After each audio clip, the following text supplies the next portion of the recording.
Esto me lo he escondido también y que me quedé con frase. Listo. Quería decir con eso que era exactamente. No dixo eso. Bueno, que os niveis son máis altos. Non hai que ayudar a sacar os datos, que os niveis desa zona, non? Que o que quero decir é que temos dúas fotos, se mantén pues, a habilidade de intentar saber por que non, eu creo. Aumente das 5 drogas analizadas, como está Galicia?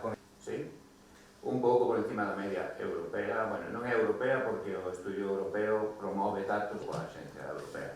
Tamén debe decir que a España en xeral estaba bastante por encima. En línea con o que viñan alentando xa expertos, ¿no? Da Consellería de Sanidade e tamén asociacións, ¿no?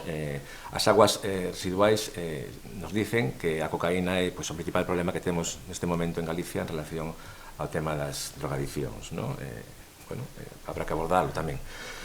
Galicia se sitúa por debaixo, ¿no? dos outros niveles en relación a nivel nacional e internacional, ¿no? En consumo de drogas, ¿no? Como pode ser MDMA. El MDMA é unha droga sintética que ten unhas características estimulantes similares ás anfetaminas, ¿no? Pero algunos investigadores non consideran un estimulante, ¿no? Sino consideran realmente unha droga psicodélica, ¿no? Porque pode producir alteraciones na percepción temporal e tamén na percepción visual, ¿no?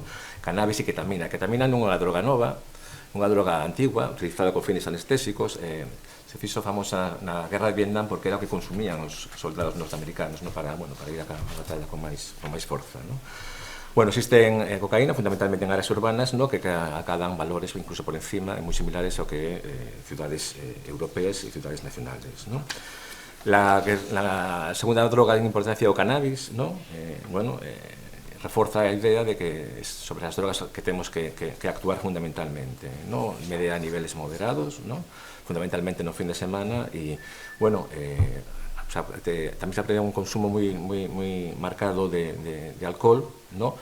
En fin de semana, pues a cocaína pasa o mismo, ¿no? Durante a semana mantén uns niveles máis ou menos baixas, pero que se parece unha droga de fin de semana, ¿no? Que é ocio nocturno, ocio durante o día, ¿no?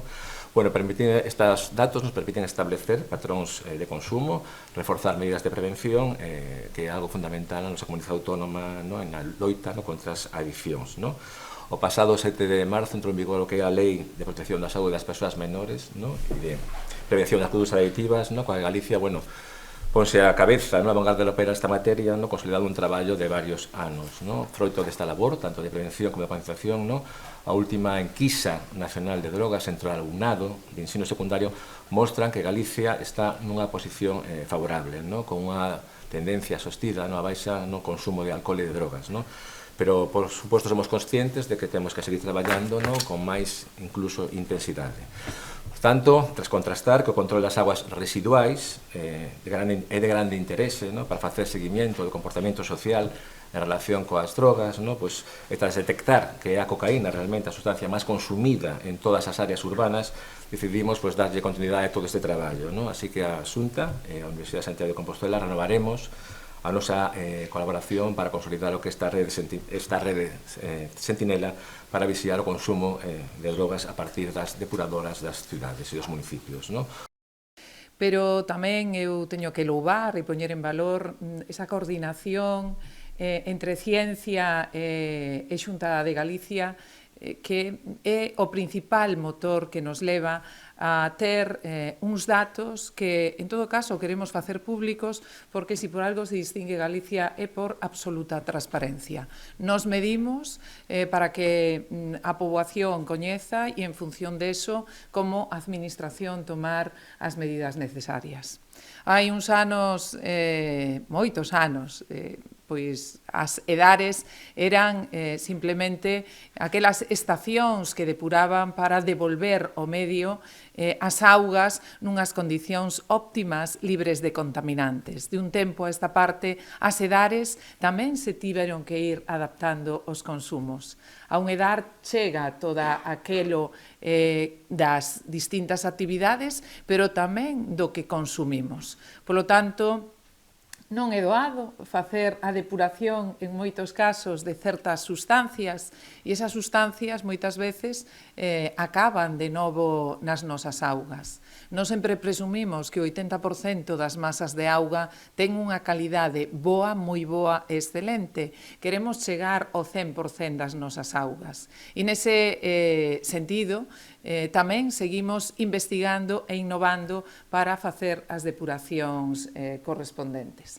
A partir de aí, as edares que son vistas moitas veces pola poboación como aquelas estacións que poden darnos problemas de olores e non sei cantas cousas máis, isto non é así. As edares convírtense non só na depuración, sino tamén agora neses laboratorios que nos van dando ideas do que consumimos e que é o que temos que facer.